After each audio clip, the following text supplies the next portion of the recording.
See him a beast when you hear that sound like yeah, beat on the beat when you hear that sound like woo. Yeah, bitch and the champ only need one round like ha. Yeah, me, I'm a G-Ring, he in the sound like Mike Owens here. I'm joined by Tom Pagliarulo, who returns to action, Combat Zone 79, facing Cody Zappone.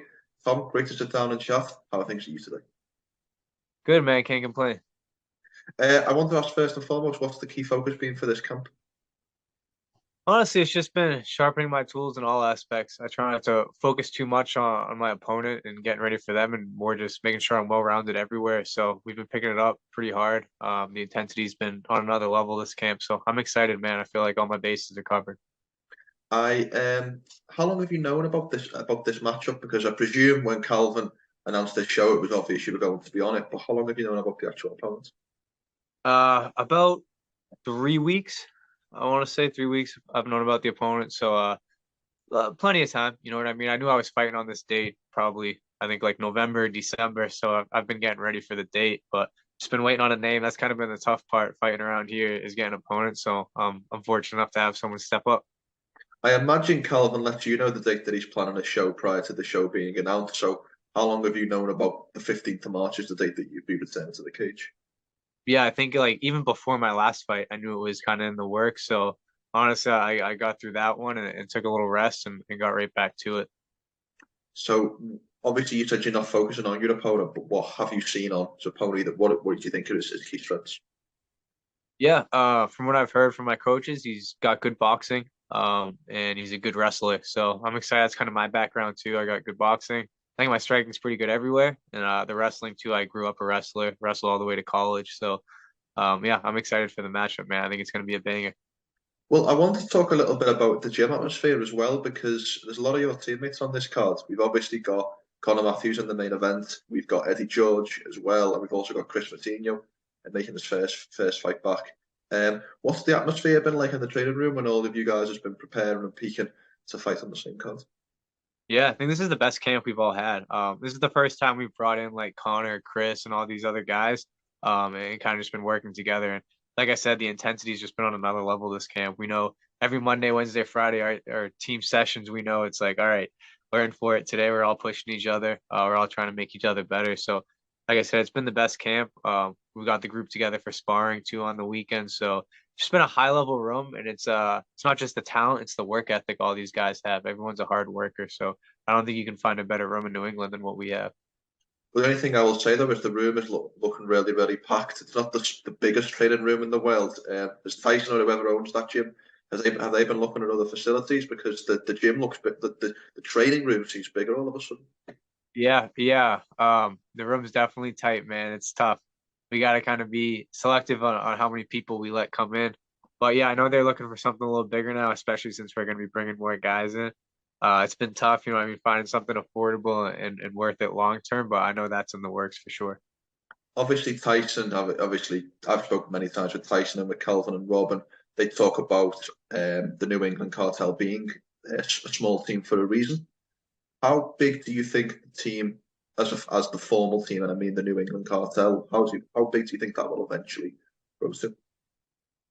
Um, I don't think too much bigger than what it is now. I think we're kind of like at that sweet spot where we have enough guys where we can always kind of be active. And if guys get injured, we have plenty of other guys on the mat still. And I think honestly, it's really as big as Tyson wants to take it.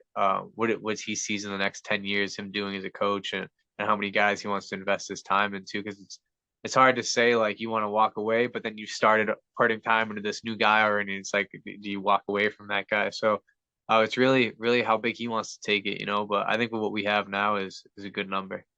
100%. Obviously, as we mentioned, part of the New England Cartel is UFC vets Calvin Kattar and Rob Font. Now, Calvin, I don't know if a lot of people actually know this, but Calvin Kattar is the owner of Combat Zone. And I've spoken to Calvin about this a couple of times, but I want to get your opinion. Obviously, Calvin's a very close friend of yours and obviously a teammate. What's it like fighting on his show and presumably having that safe space to improve your skills? Yeah, it's been great, man. You know, I can trust him. He's gonna put in the effort to find me a matchup. Like I said, it's kind of hard around here to get the matchups and stuff, but he does whatever he needs to do to get someone in there. But he's very mutual. You know what I mean? He's never like I think people get the idea that when I fight for Calvin, it's like Calvin's on the side, like cheering for me and doing extra for me. He doesn't treat me any different than he treats the other guys when it comes to the fight. He's not cheering or anything on the sidelines. He's hands under the table, just watching as mutual as he can be. Obviously, after the fights, he comes and sees me and all that stuff. But during, man, he's as mutual as could be. But it's great. It's to know like he's going to be doing whatever he can to find me someone and just providing that exposure too for us. He's a big name in the UFC, so that brings more eyes to his promotion. So it's always fun fighting for him. 100%. Obviously, a big part of the news about this card in terms of the global scene is the fact that it will play host to Dana White's Looking for a Fight TV series. First and foremost, first reaction when you heard that news that you would be fighting on that show. Yeah, it's crazy. You think I'd be a little more excited about it, but for me, it's just another night, man. I try not to make the moment bigger than it is. It's just another set of eyeballs on the show. It's definitely exciting. It's just a good opportunity, and that's how I'm treating it. It's just nothing but an opportunity to go out there and show my skills and do what I do every time I go in there. But it's definitely a privilege for sure to be on this show. Obviously, there is with the propensity with the show's format, there is a chance that people from Combat Zone 79 will be signed and fight for the UFC in the not too distant future. Obviously, you've just saw your teammate Nick Fiore make his debut in the UFC. Do you feel ready to make that step up in competition, or are you happy to still be developing your skills where you are? I'm only 25 years old. I'm young. I'm 5-1. It's funny, after Nick's fight, we had this conversation with the coaches, and we all feel like I can be in the UFC right now and win these fights in the UFC and beat anyone on any given day. But I think a big emphasis is making sure when we are there, like we know 100% I'm ready to be there. So I'm fine with still developing right now. Like I said, I'm only 5-1 right now. Get a win next Wednesday, that puts me at 6-1, and I just want that step up in competition too. Maybe if I got to travel around and fight in some other promotions, I'll do it. But we'll see what comes of it. You know what I mean? It's if they do offer you a contract, it's hard to turn that down. You know what I mean? You don't really turn those down. But I feel confident for whatever the future holds. It's one of those situations, isn't it, where obviously you want to make the move. That's any fighter's goal is the UFC, and then obviously the world title after that. But you make the move too early when you're maybe not fully developed, and it could have negative consequences. Yeah, 100%. It's that double-edged sword. You know what I mean? The lights get bigger, the money gets bigger, but you want to be there not just for a short time. You want to be there to stay, and like you said, climb for that world title and crack those rankings. So that's my plan when I get there. And like I said, I do feel like right now on any day I can beat anyone. It's just making sure I'm developed enough for when I get there, I can do that. What are you hoping to get out of your next fight night? And what I mean by that is obviously the win is of prime importance, but are there other goals that you want to accomplish on the 15th of March? For me, man, it's just getting that hand raised. You know what I mean? Making an impression. That's all I'm there to do. I got a big set of eyes on the fight, and that's important to just go in there and show what I've done every fight. You know what I mean? I've never been a guy who goes in there looking to squeeze out a decision. I go in there and I put these guys away. So it's gonna be no different next week, man. I'm looking to expose this kid and find his holes and make him pay for it. Obviously, the fight card takes place on a Wednesday night, which is a little bit of a strange fight evening for people to go out and watch the show. I'd like to know, from your opinion, how do you celebrate the incoming W on a Wednesday night? What is Tom Pax's post-fight celebrations plans? Yeah, anything that involves some good food and anything but water. But man, I'm not a huge party guy. Like I'll go out, I'll see my friends and family, but I kind of just like kicking back, chilling, and eating some good food after a win. So luckily the fight's at the Encore Casino, so it you don't even have to leave the place to have a good time after. They got all kinds of stuff going on there. So Wednesday night is nothing for people in Boston, man. They go out every night, so I'm sure it'll be a fun time. Of course. Well, what I wanted to do for one of our final subjects before we conclude is, as we talked about a little bit earlier, you are training partners with two of the UFC's biggest stars, Calvin Kattar and Rob Font. What I'd like to do is I'm going to pose three different scenarios at you, and I want you to say which one you think is better at this scenario, Calvin or Rob. Okay. Ready? So the first one I've got is sparring partner. Who's the better sparring partner out of Calvin or Rob? It's a tough one, man. Rob, I think, will carry you a little more. You know what I mean? He'll kind of like he's not trying to hit you too hard, but he's working you. You know what I mean? For Calvin, you know if you get him, he's gonna get you back. So They're both great work. I feel safe with either of them, but I think Calvin will definitely put it on you a little more and get a little more angry during the round. So I'm gonna go with Rob on that one. Jake Manini once told me that Calvin is more of a sledgehammer and Rob is more of a scalpel. Calvin will nail you with a big shot. Rob will try and take you to school with technique and a little bit of more flair. Is that a fair assessment? That's 100% accurate. Rob does have that power too, but he's more just putting volume on you, putting numbers on you. He's overwhelming you with feints and movement. Where Calvin, like I said, it's like he's just a sniper, man. He finds that big shot on you, and it's not fun when it lands.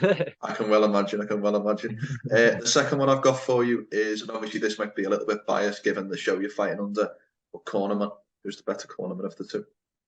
Um, I've had Rob in my corner every single fight since, man, my fourth amateur fight. So he's kind of been of the cartel, my first actual like coach, I guess. So I'd probably have to say Rob. Calvin's been in my corner one time. He's more quiet and reserved. He kind of lets Rob and Tyson do the coaching and in between rounds if need be. He's kind of like the motivational guy. You know what I mean? You can count on him to get you up if you need to. But I have the most experience with Rob, so I'll go with Rob on that one. Out of interest, I always find this really fascinating. When you're in the corner, what is it that you kind of feel like you need most? What I mean by that is, do you need technical advice? Do you need a little bit of a shouting at? What kind of gets you going when you're in the corner, rounds over rounds? Yeah, I think the most important thing is just calmness in the corner.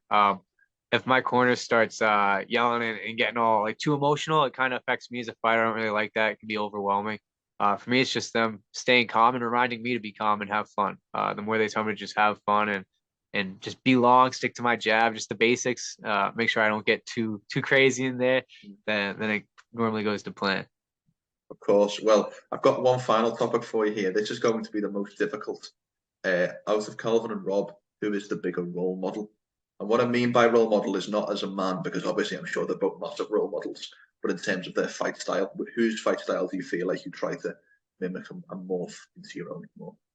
Yeah, it's kind of funny, man. Everyone around here says I'm like a blend of the two. You know what I mean? I got the long sniping shots that Calvin has, but I try and incorporate a lot of Rob's movement and feints. I think if you watch Rob's fights and my fight, we actually have some similar finishes, like same feints to knees and stuff. So, like I said, Rob's been with me the longest, man. He kind of brought me up in this sport, so I think a lot of it's just come from him. But we can lean towards Rob on that answer, but I think I'm a little bit of a blend of the two. I got some good role models. Rest assured, I'm sending Calvin this video and saying he went 3-0 against Rob Font. He will not be happy. Yeah. He'll hit you harder in sparring next time you spar. Let me At tell least you he's that. got a bum knee right now, so I got some time on my hands. Well, Tom, I know you're a busy man. For one final question, obviously we're at the start of March, coming up to your fight on the 15th. That's of prime importance. Where would you like to be come the end of 2023? What are your essential goals in your career? Yeah, I think if I'm not in the UFC, I think I'm on the cusp of the UFC by the end of 2023. Maybe fight for a few regional belts and stuff and just keep building that resume and keep developing, man. I take them one at a time and the next one's the most important one. So we're gonna start with March 15th and then we'll see what's after that. Right answer. Well, I look forward to seeing you back in action next Wednesday. Unfortunately, I can't be there due to the travel difficulties, but rest assured I will be checking in on the results. And I wish you the best of luck if we don't speak before. Thank you very much. Appreciate you having me. Before we finish, Tom, any sponsors you'd like to plug or social media? The floor is yours for the last word. Yeah, just follow me on Instagram. It's just at Tom Pags. Just keep up with my journey on there. I got a list of sponsors that I'm not gonna be able to remember off the top of my head, but I appreciate all of them supporting me throughout the years, and appreciate my team, the New England Cartel, for giving me a room to train in, and Combat Zone for giving me a platform to show my skills. So looking forward to next week.